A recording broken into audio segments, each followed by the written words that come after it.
Hey, I'm Alex Radcliffe from Board Game Co. and today I'm reviewing Roll on the Range from 25th Century Games. Roll on the Range is a 1 to 4 player roll and write, a print and play roll and write, if it wasn't clear from the sheet of paper that I'm holding up over here. And this is a crowdfunding campaign. I'll have a link to the Kickstarter down below, and all rules, components, subject to change, all of that. Let's go ahead and dive into how this game plays, show you how it works, and then from there talk about my opinion of it. In the game, the general idea is you're trying to get as many points as possible, and you're trying to do so across a variety of rounds of play. You're going to roll the dice over here. That's a high roll over here. You're going to put a 3, a 4, and a 6. Effectively, you are grouping up the numbers in their groups, but going ascending order. And then from there, we're going to take these 3, move these 3 down, maintaining the same relative order, and then put these down over here, ensuring that next round, these ones are going to get the first dice, which means inherently, because you're rolling multiple dice, you can have all the cards used, well, actually not all in this case, because we're playing a 2-player game, but you can have a bunch of the cards used, you can have some of the cards used. The number of cards used will vary round to round.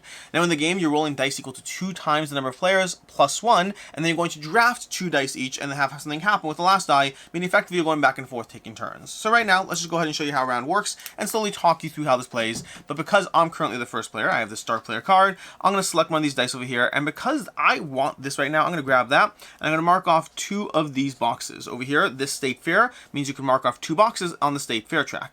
My opponent will go ahead and grab the sheep to make sure they got that, and then I'll grab a fence. I'll start building fences. I don't even know why I'm building fences yet, but let's go build some fences. We'll just make it work. We'll make it work. We're going to have some 1s. They'll have some 2s probably. We'll probably get one of those. Let's go ahead and put a fence between 2 and 3. I don't know why yet. We're just going to go ahead and do that. We're going to build 2 fences down that way. We build 2 fences. They'll draft a die, and then we have the fence left. Now, without worrying too much about it, for right now, because I'm the star player, I'm going to go ahead and mark off the chickens. Why? No particular reason. I'm just going to mark off the chickens. We'll come back to it. Basically, the last die determines where in the market value you're going to mark things off. Now, we're going to roll again, and I'll give you a bit more context, but so far you've seen 2 actions. You've seen us use the State Fair and the fences. The State Fair lets you move up this track over here.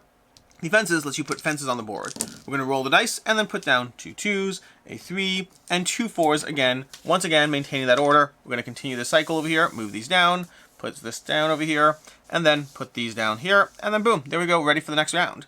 So, once again, star player rotates to my other player, they'll take that card, and they're going to go ahead, and let's say they can't really stop me from benefiting from this, but they can take the cows. They're going to grab the cows over there, and you know what, honestly, they probably should have grabbed the pigs.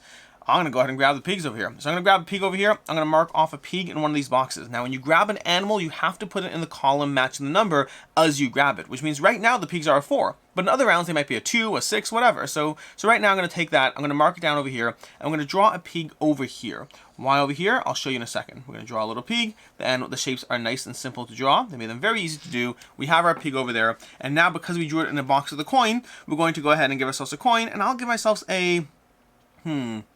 I'll give myself a coin for, honestly, that's actually in realizing some situations here. Whatever, we're going to go ahead and grab this over here, builder. We're going to grab the builder and start marking that off. My opponent over here, and that's because there's a coin in this box. Now, when you place them, you have to place them in the column matching the number, but you also have to place them adjacent to a fence or another animal, meaning I can't build here or here yet. I could have built here because that's adjacent to a fence, but a fence or another animal. Now, well, I couldn't have built here because it's a 3. Then from there, we're going to have my opponent's also going to grab a pig because one of these cards over here rewards you for having pigs. And then over here, I'm going to go ahead and grab one of these by default. And I'm going to grab a chicken. And we're going to mark the chicken off. I could mark the chicken straight up over here, which is good. I'll get another coin out of it. Let's go ahead and mark the chicken off over here. Little chickens are a little easier to draw there. We'll grab that. We'll take the coin. You know what? I'm not going to take the coin. I'm going to put a heart around the coin. And you'll see what that means later, because that's relevant to one of these scorecards, but usually the coins are used to grab these investments, which are the ways of upgrading your tableau. Once again, the chickens are left, so we'll mark the chicken off again. In this case, the way this works is whichever animal is left, you're going to mark off their market value and effectively increase their score at the end of the game. Every chicken you have is going to be worth, right now, 2 points, because 2 boxes are marked off.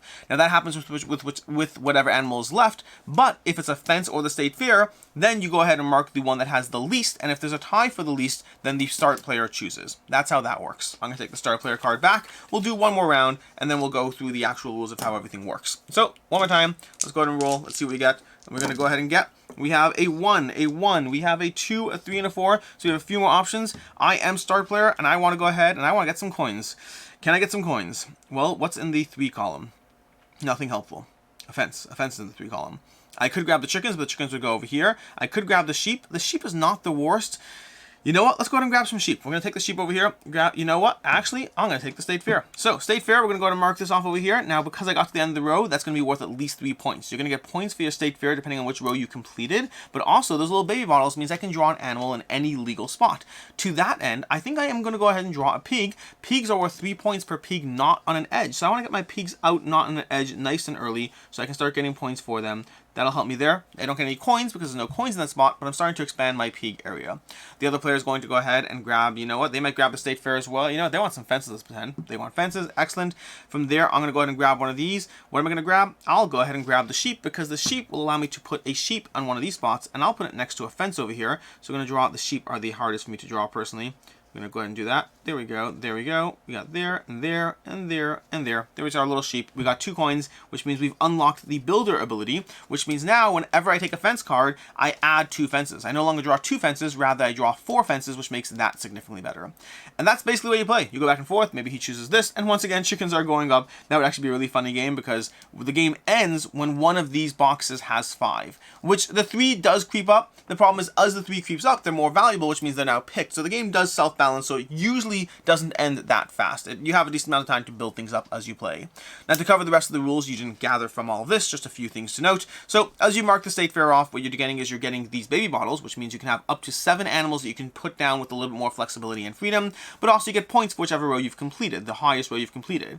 As you gather fences, fences allow you to create pens. A pen is a grouping of animals that are enclosed by a fence, and you have that only one grouping of animals, only one space. So for example, if I draw fences like this, then I would have a pen of 2 pigs. When I do that, I would go down here, filled pens with 1 animal type. I would mark off one of these boxes, which is a 2 times box, which is worth 3 points. So that pen's worth 3 points. Now you have 3 boxes that are a size 2. You have 1 that's a size 3, 1 that's a size 4, 1 that's a size 5, and 1 that's a size 6. And those go up to 21 points for a size 6 pen. That's a lot of points. If you have a bunch of chickens that are worth 4 points each, and 6 of them, that's going to be 24 points. But if you have them all in one pen, that's another 21 points. That's 45 points from chickens alone, not to mention whatever scoring cards or other things are in play. So that's going to affect how you play and engage with the game.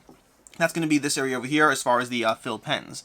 The rest of the animals just come down to the market value. Every round you're slowly marking off a market value of one of these, improving the market value of that, which in turn affects the value of your actual board. You have the ability to unlock things with investments over here. Investments, whenever you take coins, you're going to mark off investments here. The border collie allows you to add plus or minus 1 to animals. Effectively, you can take a 4 chicken and put it in the 5 or the 6, because you could, sorry, the 3 or the 5. And then yes, 6s wrap around to 1s and vice versa. So it gives you a lot of flexibility to getting your animals where you want them as opposed to where they would otherwise be. Investments over here, the builder and the groomer. The builder gives you plus 2 fences when you take a fence card, and the groomer gives you plus 2 State Fair actions when you take a State Fair card. And then the trainer gives you a lot more flexibility around pens because they allow you to have 2 different animals in a pen, which makes it a lot easier to fill out all of these. Then we have the certified suppliers over here, where as you mark off 2 of a box over here, if I mark off these 2 chicken spots, I get the extra bonus chicken spot. Basically, the game end is triggered when this 5th spot is taken, but the 6th spot is only if you achieve that, which again, if you have 7 chickens, that's effectively a 7-point spot because it adds 7 points to your score. And lastly, we have farmhands over here, which are boxes you can mark off that give you 2 fences or 2 State Fair actions. Those are not modified by the builder and the groomer. And then you're going to go ahead and end the game. When the game's over, you're going to add them all up. You're going to get scores for A, B, and C, which are the gold cards if you play with them. They are optional. You get points for each of the animal based on the market value. You get points for your pens over here, and then finally points for your State Fair line, and add that all up and get your total score, which I just made up over there because I wanted to make it up.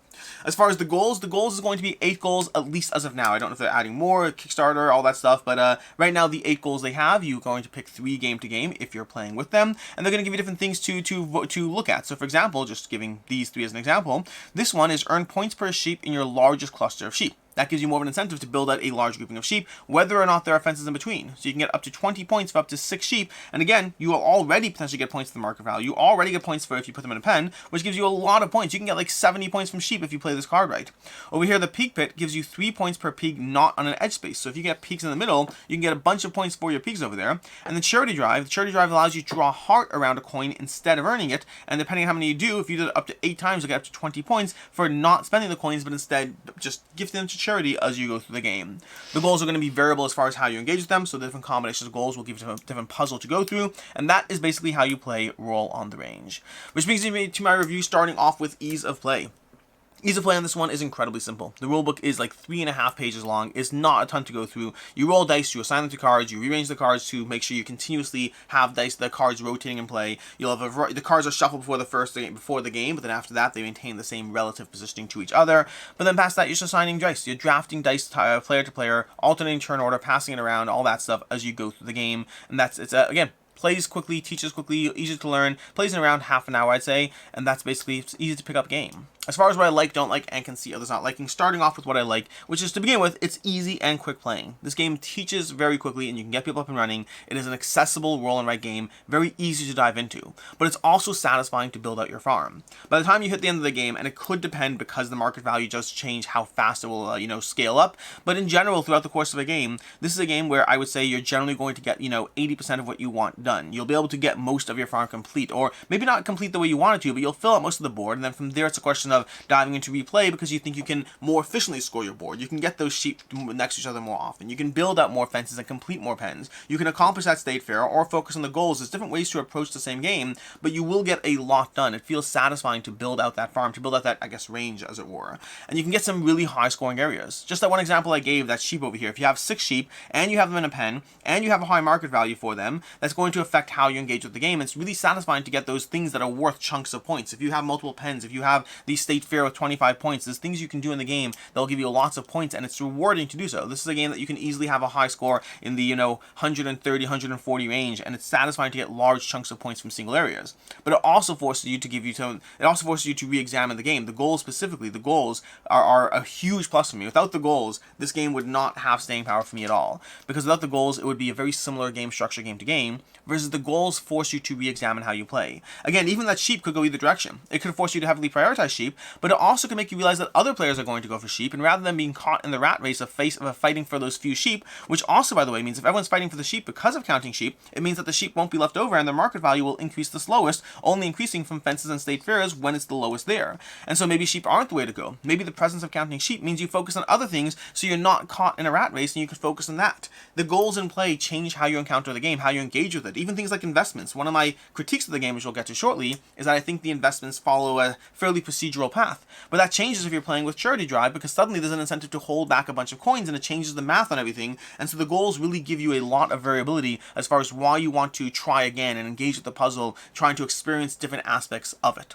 As far as what I don't like in the game, the two things really. First, I'll say that this is a print and play game, and while that's in general not as much my jam, it's worse when you have cards on the table. You probably saw it a bit, but me trying to navigate and move these cards around the table, just the nature of them being like printed pieces of paper. And yes, you could upgrade them, you could put them into a sleeve with some old card that you don't care about, and then you have a nicely backed card. And I recommend doing that if you are getting this game. I recommend doing that, it'll improve your experience. But it's still kind of, I would say that one of the downsides of print and plays are interesting in the sense that a roll and write print and play versus a print and play where you tear off a sheet of paper isn't meaningfully different. They're both sheets of paper that are going on the paper in front of you, and it doesn't lose that premium feel to it as long as it's color and this and that and all those things. But it does lose that when you're playing with other components such as cards. This game feels more like a print and play, and cards in particular are difficult to manage, and or you have to go through additional prep. Not the end of the world, but it is something that gets in the way of my enjoyment. But more importantly, I'd say that the upgrades to a degree feel fairly essential and samey as far as what you're going to go for. And this is one of those areas where I cannot say the math on everything. I don't know for sure how things play out, but it seems that way perceptually to me. Things like, for example, the builder and the groomer are always going to be much more useful in terms of the gameplay. Throughout the course of the game, the amount of times you get these two cards means it's almost always worth paying into these if you are in any way going for fences or the state fair, and you kind of have to go for at least one of them, usually both. And then compare the 3 pips it takes to get double the fences every move with taking 2 pips over here and getting like 7 chickens in this game. 7 chickens is a lot of chickens. Most animals you likely will not get to 7, and getting a single extra pip is 7 points, and you can do so much more than that by building out a few more pens or the state fair line. And so I think the math on some of these upgrades and the investments, I think the math kind of favors some of them as being more essential than others. And there's a kind of, again, I like the builder and groomer in particular, but even the border collie trainer I've seen like less being as common. But I think the investments, I'd either want more of them or possibly, I hesitate to use the word balanced. Maybe they are perfectly balanced and I don't see it, but I don't see it. I think some investments are better than others, and there's a clear a goal to get certain things, and then others maybe, you know, pick and choose game to game. As far as what I can see others not liking the game, first of all, the game is very well, not first of all, it's just one thing, but the game is very samey past the goals. In general, if you're playing this game without the goals, and I do highly recommend the goals, even for your first game, but if you're playing this game without the goals, I think there's like 1 or 2 plays in this game. I don't think there's a ton of reason to dive back into it. There's just not a lot of variability to the way you'll engage with it without the goals shifting up the way you engage. Obviously, that is a factor depending how much you care about variability, but for me, the game without the goals is good, but good twice. The game with the goals gives me the incentive and reason to dive back into the game.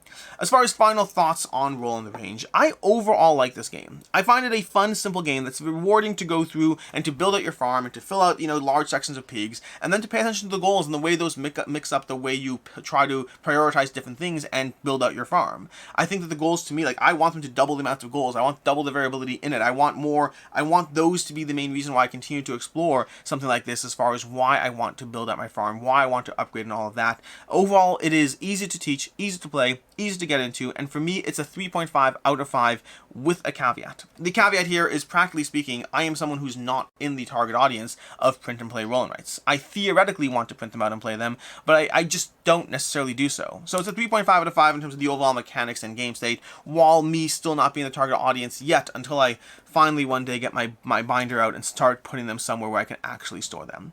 As far as other game recommendations, first of all, Harvest Dice. This game has some light similarities to Harvest Dice from the same designer, Danny Devine, but it gives me some degree of reminiscent aspects as far as how the dice drafting works in the game. And then secondly, this game gives me a little bit of the same vibes as Welcome to Dino World, a game where you're going to be building out your pens of dinosaurs and trying to figure out how to navigate the park and explore it with guests and have no one be electrocuted or eaten along the way. In any case, until next time, I'm Alex Radcliffe from Board Game Co. I hope you enjoyed this video, and as always, I hope you have a good one.